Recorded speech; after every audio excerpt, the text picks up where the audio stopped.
እኔን የሰፈር ዱርዬ ቀጥራ ለማስገደድ ሞከረ። ነገር ግን በሚያሳዝን ሁኔታ እኔ ሳልሆን በእኔ ፋንታ ነፂ ተጎዳች። 5 ዓመት በሙሉ አንተ ሳላውቅ መኖሬ ያንገበግበኛል። ቆይ እንዴት ነው አንተ እስካሁን ድረስ ሳላውቅ የኖርኩት? አሁን ከቤት ይውጣልኝ። ወጣ ከቤታችን። መቼም ይቅራል። መቼም ይቅራል። መቼም እማዬ እንዳሰሚሽ ሁሉም ነገር ውሸቱን ነው። እኔ ምንም አላምነውም። እማዬ አይዞሽ፣ አይዞሽ።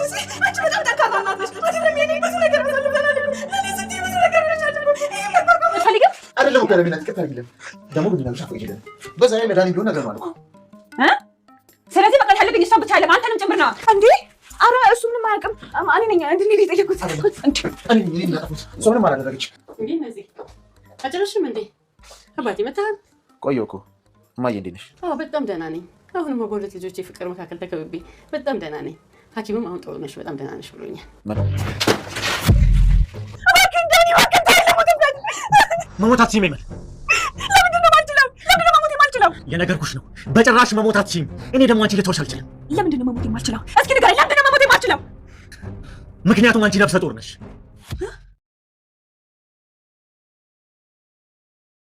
ነፃነት ዳጊን የራሷን ለማድረግ የሄደችበት መንገድ ለጊዜው ተሳክቶላታል።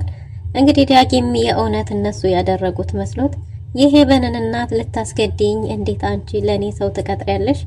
እናትነት አንቺን ብቁ እናት አይደለሽም ብለሽ የኔንስ እናት እንዴት ትናገሪያታለሽ? አንቺስ እናት ነሽ። እስከዛሬ ድረስ ሳላቅሽ በመኖሬ እጅግ በጣም ጸጽቶኛል። ከዚህ በኋላ ወደ ህይወቴ እናንተም እንዳትመለሱ እኔም በጭራሽ በስተትም ወደ ህይወታችሁ አልመጣም ብሏታል። የሄቨንም እናት ይቅርታ ሊጠይቅ መጥቶ የመጣ ቢመስላትም ነገር ግን የሚናገራቸውን ቃላቶች መቋቋም ስላቃታት በዛ ላይ የልብ ድካም ኬዝም ስለነበረባት ህይወቷ አልፏል። ሄቨን እናቷን እንኳን መቅበር አልቻለችም። ራሷን ስታ ለ3 ቀን ሙሉ ሆስፒታል ነበረች።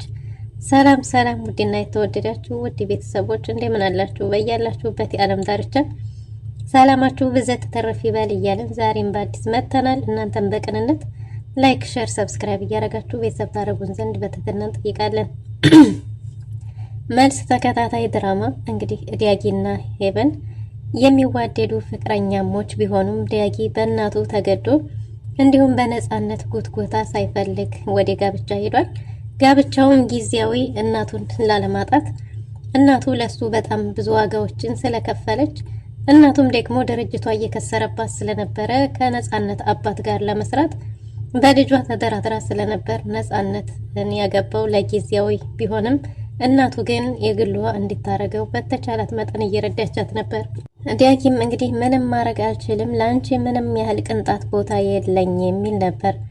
እናም እየተደበቀ እየሄደ ሄቨንን ሳያይ መዋል ማደር አይችልም ነበርና ነፃነት ደግሞ ከነሱ ለማራቅ ምን ማድረግ አለብኝ የሚለውን ሀሳብ አስባ አንዲትን ሴት ወደ ቅድስት ስትልክና ወደ ሄቨን እናት ማለት ነው።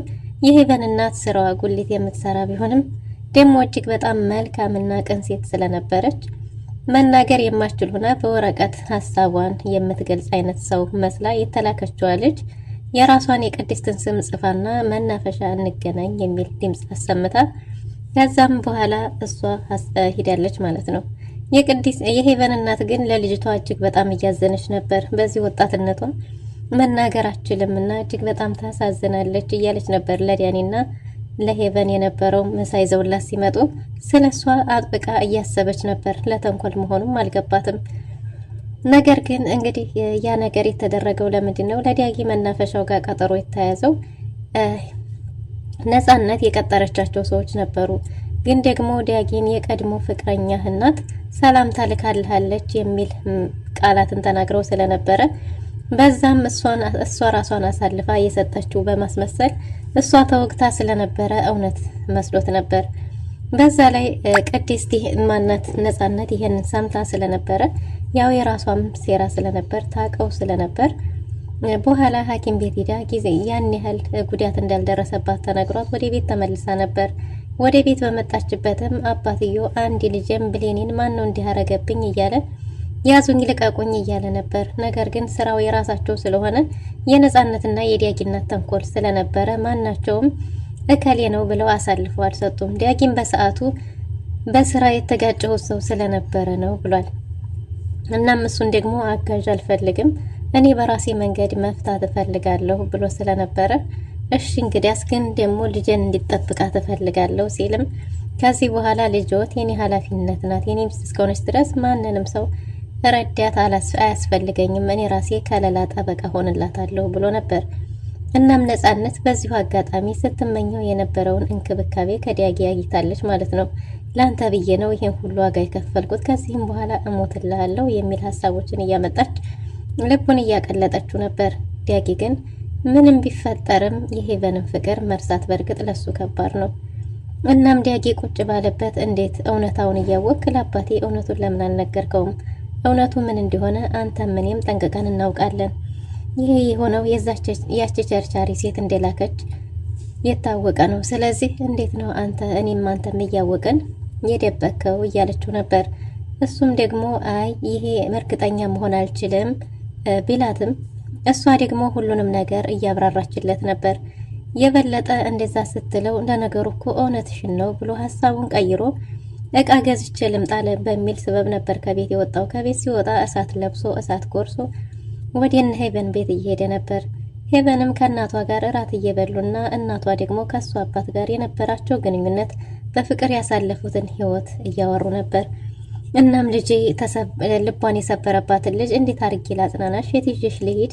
ስብራቱ ይገባኛል፣ ላውቀዋለሁ እያለች ነበር። ስለ አባቴና ስለ አንቺ ያላችሁን የፍቅር ግንኙነት ማወቅ ፈልጋለሁ ብትላትም እናቷም ይሄ ነገር ሲነሳ ሁልጊዜ ልቧ ቢሰበርም አሁንም ቢሆን እናፍቀዋለሁ፣ ለዛ ነው ልነግርሽ ፈቃደኛ የማልሆነው፣ አሁን ግን እነግርሻለሁ ብላ እየነገረቻት ነበር። እና እራታቸውን እየበሉ ጥሩ ምሽት እያሳለፉ ባለበት ድንገት በራቸው ይንኳኳል። እሷም እንዴት ተለመደው ዲያኒ መስሏት በቃ ክፍት ነው ግቡ ስትል በሩ ግን በኃይል ተንኳክቶ ስለነበረ በሩን ተነስታ ስትከፍት ቅድስት በሩን ማንም ሰው ተነስቶ እንኳን ለመክፈት ጊዜ ሳይፈጅበት በኃይል ከፍቶት ዲያጊ ሲገባ ሁሉም ተደናግጠው ቆመው ቀርተዋል። የሄቨን እናትም በጣም ድንግጣ ስለነበረ በዛ ላይ የልብ ኬዝም ስላለባት ምንም አይነት ምላሽ አልሰጠችም። እኔ መሰለኝ ልጄን ይቅርታ ልጠይቅ የመጣ መስሎኝ ነበር የሚል ቃላትን ብቻ ነው ያወጣችው። ከዛም በኋላ ዲያጊ በኃይል እየተናገረ ነበር። እንዴት የኔን እናት ለእናትነት ብቁ አይደለሽም? የእናትነት ፍቅር መስጠታችም ታያታለሽ። አንቺ ነሽ ብቁ። አንቺንም ሳላቅሽ ዛሬ ድረስ በመድረሴ እጅግ በጣም ይጸጽተኛል። ምናልባት አጥፍቼ ይሆናል እኮ ግን ደግሞ ያጠፋሁበትን ምክንያቴን ተጠይቅኛለሽ ብዬ እንኳን ነበር የምጠብቀው። ግን አንቺ እንደዛ አላደረግሽም። ለኔ ገዳይ እንዴት ትቀጥሪያለሽ? እያለ ሲጮህ ምን እያልክ ነው? አንተን ያወቅኩበትን ቀን እረግመዋለሁ። ሳላቅህ ይሄን ያህል ዓመት ሙሉ እምኖረውን የነበርኩ ለካ እያለች ሄቨንም በኃይል ስትናገር የልጇን ፊት የእሱን ፊት ነበር እናት የምትመለከተው። እና ዲያጊም አንቺ ምንም ላታቂ ትችያለሽ፣ እናትሽ ግን እኔን የሚገለኝ ሰው ቀጥራ እኔን ልታስወጋኝ ስትል ለእኔ ብላ ነጻነት ህይወቷን አልሳልፋ ሰጠች፣ እሷ ተወጋች እያለ ነበር እየተናገረ የነበረው። ይህንን ሲል ግን ቅድስት የሄቨን እናት የሆነ ያስታወሰችው ነገር ያለ ይመስላል። ምክንያቱም ቅድስት መናፈሻ እንገናኝ ብለሃለች የሚለው ስሙ የራሷ ስለነበረ በእሷ ስልክ ቁጥር በዛ ላይ ተጽፎ የተሰጣት ነገር ትዝ ያላት ይመስላል። ነገር ግን ምንም ነገር እንድትናገር የልብ ድካም ኬዝ ምንም እድል አልሰጣትም። እነሷም ዝም ብላ ደርቃ ቀርታ ነበር የምትመለከተው። ቤት የለቀህ ውጣልኝ፣ አንተ ውሸታም ነህ፣ የኔ እናት በጭራሽ ይሄን አላደረገችውም፣ እማዬ እንዳታስቢ፣ ዝም በይ፣ ውሸቱን ነው፣ አንቺ እንደማታደርጊ አውቃለሁ፣ አንተን ያወቅኩበት ቀን የተረገመ ይሆን እያለች ሄቨንም እያለቀሰችና እየጮኸች እየተናገረች ነበር። በስተመጨረሻም እንግዲህ ቅድስት የሄቨን እናት ራሷን ስታ ወድቃለች። ራሷን ስታ በወደቀችበት ወዲያውኑ ነበር የሞተችው። ሄቨን ግን ራሷን ስታ መስሏት ውሃ ይዛ የእናቷን አሬሳ ተነሺ እያለች እያለቀሰች እየጮኸች ነበር። በስተመጨረሻም እናቷ አልነቃ ስትላት ዲያኒን ጠርተው ነበር። ዲያኒም ተሯሩጦ መጥቶ መኪና ይዞ መጥቶ ወደ ሆስፒታል ሊወስዳት ቢልም ግን ደግሞ እሷ ህይወቷ አልፎ ስለነበረ መውሰድ እንደማይችልና እንደሞተች ምልክቱን ስታይ ራሷ ሄቨንም ራሷን ስታ ደርቃ ወድቃ ነበር። ሄቨን ራሷን ስታ በወደቀች በሶስተኛው ቀን ራሷን ሆስፒታል አገኘችው። እናቷን እንኳን ቆማ መቅበር አልቻለችም። እናም ከዛ ስትመለስ ዲያኒ በህልሜ ነው አይደል? በህልምሽ ነው በህልሜ ነው የኔ እናት አትሞትም እያለች ነበር። ነገር ግን ምንም የምታስታውሰው ነገርም አልነበረም። እውነት እንደሆነና እናቷ ከሞተች 3 ቀን እንዳለፋት እሷ ደግሞ ሆስፒታል እንደነበረች ቢነግራትም አምኖ መቀበል አቅቷታል። ዳኒ ከጎኗ ሆኖ የተቻለውን ሁሉ እያደረገ ነው። እሷ ግን በጭራሽ መኖር አልፈልግም፣ ወደ እሷው ዘንድ መሄድ ነው የምፈልገው እያለች እየታገለቻቸው ነው። በቃ እስቲ ራሷን ችላ አልቅሳ ይውጣላት ብሎ ዳኒ በተዋት ሰዓት ቢላ አንስታ ራሷን ቆርጣ ራሷን ልታጠፋ ስትል ተሯሩጠው ቢላውን ቀምተዋት እንደምንም እያረጋጓት ነበር። ግን ደግሞ መረጋጋት አልቻለችም። ያለ እናቴ እኔ መኖር አልችልም፣ እንዴት እኖራለሁ እያለች ነበር።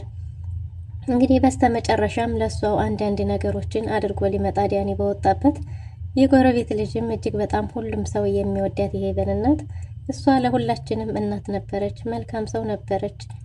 እናም አንተ ደግሞ ከጓደኝነት በላይ መክፈል ያለብህን ዋጋ ከፍለሃል። ስለዚህ አንተ ማረፍ አለብህ፣ እኔ ልንከባከባት ቢለውም ግዴታውና ኃላፊነቱ እንደሆነች እሷ ደግሞ ያሳደገችው እናቱ እንደሆነችና እሷም ጓደኛ ብቻ ሳትሆን እህቱም እንደሆነች እየተናገረ ነበር። ምንም አያሳስብህ፣ እኔ ራሴ እንከባከባታለሁ እያለ ለሷው አንዳንድ ነገሮችን ሊያሟላ ወደ ውጭ በወጣበት በረኪና ጠጥታ እራሷን ልትገድል ስትል ድንገት ደርሷል። ዲያቂ በተናገረው ነገር እጅግ በጣም ግራ ገብቶታል። ለእናቱ ሄዶ እናቴ ትክክል ልሆን ትክክል ላደርግ ልሳሳት አልገባኝም፣ ግን ነገዬ በጣም ያስፈራኛል፣ ነገዬ በጣም እያስጨነቀኝ ነው እያላት ነበር። እናቱም እኔ ላንተ እንግዲህ የሚያስደስትን ነገር ባለማድረጌ ይቅርታ የኔ ልጅ ብትልም እሱም ደግሞ ለሱ ብላ ብዙ ዋጋ እንደከፈለች እና ምርጥ እናት እንደሆነች እናቱን እያወራ ነበር። እናም አሁን ነፃነት እንደ ልቧ ዲያጊን ማግኘት ችላለች። ዲያጊ ወደ ስራ ለመሄድም እሷ እስከምትነሳ ድረስ ፍቃዷንም መጠበቅ ጀምሯል። ይሄን ሁሉ ያደረገችው ግን እሷ የሆነች መሆኗን ያወቀ ቀን ምን ሊፈጠር እንደሚችል ባይታወቅም አሁን ላይ ግን ሀሳቧ ተሳክቶላታል። እናም ዳጊ ወጥቶ ምን ገዝተህ መጣህ? እቃ ገዝቼ ልምጣ ለነፃነት የሚያስፈልጋትን ብለህ ነበር ሲባልም ሁሉንም ነገር ረስቶ መጥቷል። ምን ልገዛ ነበር ብሎ እናቱን ሲጠይቃት እሷ ራሷ ግራ ተጋብታ ነበር። በስተመጨረሻም እንግዲህ አማትና ምራት እቅዳቸው እንደሰራላቸው እየተነማከሩ ከዚህ በኋላም አያት መሆን እፈልጋለሁ እያለች ነበር የዳጊ እናት። እናሱ እኮ በጭራሽ አንድ አልጋ ብናድርም ምንም አይነት ግንኙነት የለንም፣ ይሄ እንኳን የሚሆን አይመስለኝም። ይሄን ደግሞ አስገድጀው ሳይሆን ራሱ ወዶና ፈቅዶ ወደ እኔ እንዲመጣ ነው የምፈልገው እያለች ነው ነፃነት። እሱም ቢሆን ይሳካል፣ እኔም በቻልኩት መጠን አግዝሻለሁ፣ ነገር ግን አንቺም ደግሞ ማድረግ ያለብሽን ነገር ሁሉ አድርጊ እያለቻት ነው። ነፃነትና አማትና ምራትም ተስማምተው በአሁን ላይ አብረው በተንኮሉም በመልካሙም በጥሩም እየሰሩ ይገኛሉ። እናም ወይዘሮ ሄለንን ዱዲያ ሆና የተላከችው ልጅ መንገድ ላይ አጊታት እቅዱ የተሳካ ሆኗል። ምንም እሷ ብትጎዳም ግን እኮ በጣም ነው የምትወደው፣ ለሱ ብላ ራሷን አሳልፋ ሰጠች፣ ተጎዳች እያለች ለወይዘሮ ሄቨን ስትነግራት ነበር፣ ለዲያጊና ስትነግራት ነበር። የዲያጊናትም ቤትም ላይ ቶሎ ግን ደግሞ ቤት ስትመጪ ስለምታወሪው ነገር ተጠንቅቀሽ አውሪ እባክሽ ዳጊ እንዳይሰማ እያለቻት ነበር። ነገር ግን ጊዜው ሊረዝም ይችላል እንጂ አንድ ቀን ዲያጊ መስማቱ አይቀርም። በሌላ በኩል ዲያጊን ከሚወደው ጓደኛው አብሮ አደጉ ጋር ከዲያኔ ጋርም የማጣላትና የማራረቅ ስራ እየሰሩ ይገኛሉ። ይህም የሆነው ነፃነት የሄቨን እናት መሞቷን ሊነግራት ደጋግሞ ቢደውልም ነገር ግን እሷ ስልኩን ከማንሳት ይልቅ ስልኩን ብሎክ እያረገች ሜሴጆቹን እየደለተች እሱ እንዲያየው ማድረግን መርጣለች። በሌላ በኩል ወደ ስልኳ ከሱ ስልክ እንዴት አርጋ እንደላካችሁ ባይታወቅም የስድብ ናዲያን ወዝልካ ይሄውና እገልሻለሁ እያለ እያስፈራራኝ ነው። ምክንያቱም እነሱ የሚፈልጉት ሄቨንን የሚያሳዩ ወይ የሚያስታውሱ ነገሮችን ሁሉ ማቋረጥና መለክ። በዛ ላይ ደግሞ የዲያኔን የጣውላ ቤት አዘግታበታለች። ይህን ሁሉ የምታደርገው ነፃነት ዲያጊን የራሷ ለማድረግ ቢሆንም ዲያጊ ግን አሁንም ከሷ ጋር ሆኖ የሚያስታውሰው ግን ሄቨንን ብቻ ነው። ሄቨን ራሷን ልታጠፋ በረኪና ልጠጣ ስትል በጭራሽ መሞታችም እያላት ነበር ዲያጊ። እሷም ለምንድን ነው መሞት የማልችለው? መሞት እፈልጋለሁ፣ በራሴ መሞት ለምንድን ነው የምከለከለው? እባክህ ልሞትበት፣ እናቴን አጥቼ መኖር አልፈልግም ብትልም መሞታችም ምክንያቱም አንቺ ነፍሰ ጡር ነሽ ብሏታል። እንደዛ ሲላት ሄቨን እጅግ በጣም ተደናግጣለች። ይህ የሚሆነው ደግሞ ከዲያጊ ቀድማ እሷ የዲያጊን እናት አያት ልታደርግ ነው ማለት ነው። ሄቨን ዲያጊ መጥቶ እቤት እናቷን ከተናገረ በኋላ እንደሆነ የሞተችው ይህንን ስታስታውስ ስለ ዲያጊ ምን ሊሰማት ይችል ይሆን? ውድና የተወደዳችሁ ለዛሬ የነበረን ቆይታ ይመስል ነበር። በቀጣይ እስከምንገናኝ መልካም ጊዜ